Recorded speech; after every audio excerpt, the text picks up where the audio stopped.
Hello, family. I hope you guys doing great. So I'm very happy that you guys to record this short video again for you. To show you some English grammar tips. So we're going to have with you. Let's get started. Alright. Alors, heureux de vous retrouver une fois de plus dans cette nouvelle capsule vidéo. Et comme vous le savez, j'ai l'habitude de partager donc les astuces sur la grammaire anglaise avec vous. Et généralement, cela se passe en corrigeant donc les quiz qu'on a l'habitude de partager donc sur nos canaux de communication, notamment Facebook, LinkedIn et bien d'autres. Alors aujourd'hui, comme d'habitude, on va encore corriger un quiz afin d'en tirer justement une règle de grammaire. Alright, let's get started.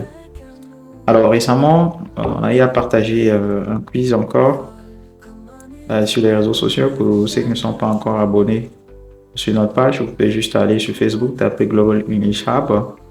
Et donc, vous allez vous abonner pour justement partager, participer à nos quiz pour apprendre et surtout pour ceux qui veulent apprendre l'anglais, n'hésitez surtout pas également de nous contacter pour qu'on vous accompagne à parler couramment l'anglais. Voilà, chez Global English, on offre un programme de coaching personnalisé, mais également des échanges avec donc, les natifs pour une immersion totale de la langue. Donc, n'hésitez surtout pas de nous contacter pour qu'on vous accompagne, d'accord? Alors, donc, sans plus tarder, on va aller corriger un quiz qu'on a eu à partager. Nous avons cette phrase qui dit ceci.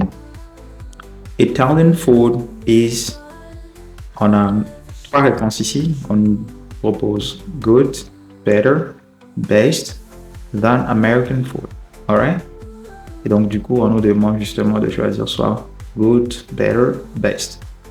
Alors ici, le fait qu'on puisse avoir than et bon, peut-être pour ceux qui ne vont pas comprendre tout de suite en fait c'est quoi justement on veut faire ici, mais un indicateur, voilà, pour faire beaucoup plus simple la compréhension justement de cette phrase, on peut voir than ici qui nous montre clairement qu'il s'agit ici de faire une comparaison, d'accord?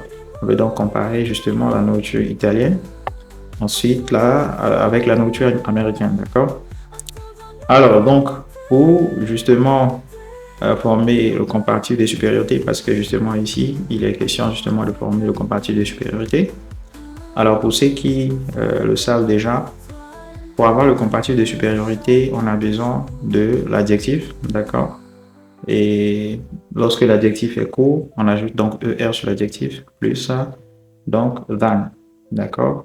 Un adjectif court, bon, vous allez poser certainement la question, c'est quoi un adjectif court? Alors, un adjectif court, c'est un adjectif formé d'une seule syllabe. Voilà, par exemple, short, big, d'accord? Par contre, avec les adjectifs longs, on obtient donc le comparatif de supériorité avec donc more, plus adjectif, plus than, d'accord? Alors, donc ici, il s'agit justement de former le comparatif ici, donc avec l'adjectif qui est good ici, d'accord? Donc, l'adjectif ici, c'est good. Et par nature, good, déjà, c'est un adjectif court, parce que justement, good est formé d'une seule syllabe. Alors, malheureusement, good, justement, on ne va pas donc former son comparatif de supériorité en ajoutant ER, en disant gooder. D'accord, cela ne se fait pas. Alors, good, justement, c'est un adjectif qui est irrégulier. D'accord? Et donc, du coup, lorsqu'il s'agit du comparatif de supériorité, il se transforme en better. D'accord?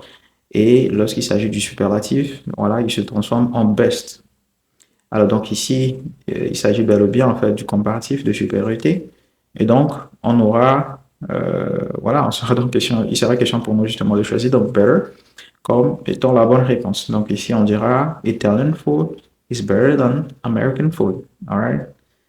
Thank you guys for watching the video. Et surtout, n'hésitez surtout pas de nous contacter pour qu'on vous accompagne à parler couramment l'anglais chez Global English Hub. OK? Thank you guys. Take care and see you soon.